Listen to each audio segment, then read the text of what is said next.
Hey guys, welcome back to World Mechanics. Thank you guys for watching and subscribing to the channel. Today will be super helpful video to any of you having a Ford Fusion, guys. With this style of key fob, you need to replace the battery. Stay with us, we'll explain how to do that, where you can buy cheap battery from. All that will be covered in this video today, and what to do, guys, to make sure you don't cause damage to your key when you replace the battery as well.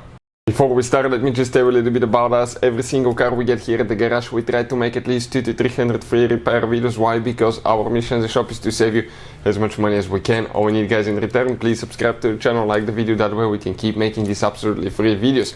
And if you guys need to buy batteries, tools, parts, you want to save quite a bit of money, check out the link in the description of the video below. That's where we get all our tools and supplies from as well.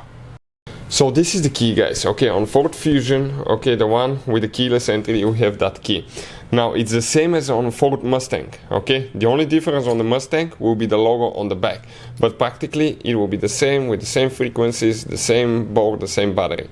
So how you guys do it? You press down right here and you pull the key out. Now later, right here, you're going to have one big open space, and you can get a big screwdriver. I'll recommend plastic trim tool, and just go sideways a little bit. It will pop open. Then come on this side, okay, and just pry a little bit. Plastic tool will not cause damage to your key case.